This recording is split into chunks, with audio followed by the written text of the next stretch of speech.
que eu comecei a perceber? Foi meio que sem querer, é verdade, no início. Eu comecei a perceber que essas pessoas que procuram, essas pessoas de alta performance que me procuram para atendimento, para organizar algum parâmetro específico da vida, eu comecei a perceber que essas pessoas têm um padrão. E principalmente um padrão específico no que diz respeito à interpretação e à resposta ao medo. Então o que eu comecei a perceber?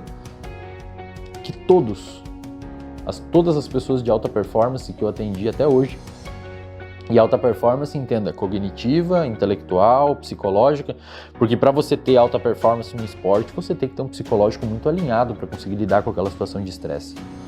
Eu percebi que todos eles têm medo. Mas não medo no sentido que a gente normalmente fala por aí.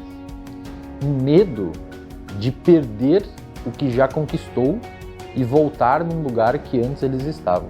Que era um lugar de desconforto. Um lugar de desconforto, muitas vezes, ou um lugar que passava muita dificuldade, um lugar que não conseguia fazer as suas realizações ou colocar em prática os seus desejos, ou muitas vezes ajudar as pessoas que queriam ajudar na família, etc. Então o que eu comecei a perceber, e aí até é importante falar isso, que muitas vezes as pessoas distorcem um pouco o que é a população de alto rendimento, principalmente quando envolve dinheiro, né, que é uma coisa meio que confusa na cabeça do brasileiro, é meio confuso o jeito que a gente lida com dinheiro. Essas pessoas eu comecei a perceber que elas não são, na realidade, ambiciosas por querer mais uma recompensa, elas são ambiciosas para não voltar onde estavam. E quando você se comporta para evitar voltar aonde você estava, isso impulsiona você para frente. Então eu vou te dar um exemplo natural. Imagina que você está andando na rua e você é uma pessoa que tem muita dificuldade de fazer atividade física. Você tem muita dificuldade, não consegue correr, não consegue fazer exercício e tal. Se vem um pitbull raivoso, babando para o seu lado, acuando alto, você tem aquele estímulo sonoro no seu ouvido, você tem um estímulo visual de ver um animal gigante, babando, correndo pro seu lado. Cara, não existe preguiça nesse momento para correr. Você vai correr. Não interessa se doa o corpo. Inclusive o seu organismo, ele prepara uma resposta específica endocrinológica, mediada por hormônios e neurotransmissores, que a gente pode eventualmente falar, que é uma resposta endocrinológica arquitetada para você fazer aquele comportamento. Por quê? Porque você teve um estímulo ali que gerou medo em você. Essas pessoas de alta performance têm mais ou menos essa resposta em um nível mais baixo. Claro que elas não têm taquicardia sempre que tem que tomar uma decisão ou um estresse bizarro, mas são pessoas motivadas pelo medo. Então a pessoa não é motivada em alcançar, ela é motivada por não voltar onde ela estava. Isso, Ivan, e aí me interrompe se as minhas conversas, se eu falo demais. Quando a gente olha neurobiologicamente, a motivação, na verdade a dopamina, que é o neurotransmissor envolvido com motivação e não prazer, muita gente acha que é prazer, é motivação. É motivação. Motivação, dopamina é da motivação para buscar o prazer. Só que aí tem uma coisa na dopamina que muitas pessoas não entendem quando vão estudar sobre dopamina. A dopamina, ela existe para gerar motivação para você buscar uma recompensa.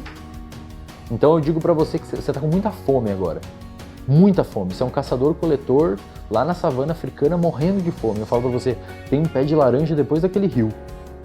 Cara, a sua dopamina vai subir pra você buscar a recompensa que é a laranja. Ah, ela acontece previamente? Previamente, sempre previamente, isso tem bons estudos demonstrando, sempre previamente. Quando você comeu a laranja, já nem tem dopamina no seu cérebro.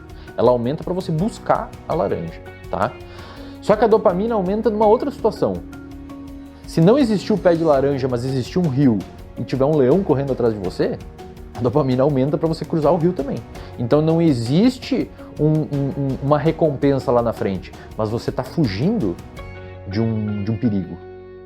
E isso faz a dopamina aumentar. Então dopamina e, portanto, motivação existem dois cenários, para você buscar uma recompensa e para você fugir de um perigo. Na minha experiência clínica, atendendo essa população, a dopamina deles aumenta na segunda situação, para fugir de um perigo.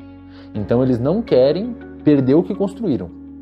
Não necessariamente eles querem mais, por ser ambicioso. Claro que muitos é os dois.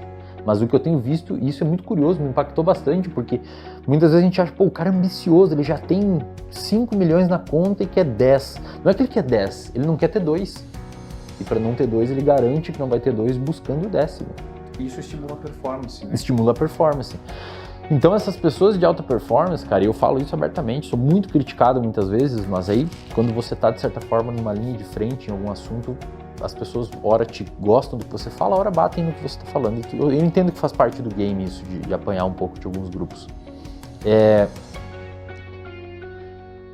Eu acredito, com base no que eu já estudei sobre neurociência e comportamento, que se você analisar um histórico de comportamento de um grupo específico de pessoas, você consegue explicar por A mais B o porquê que aquelas pessoas se comportam daquela forma e o que levou elas a se comportar daquela forma e, portanto, em algum grau você consegue modelar isso.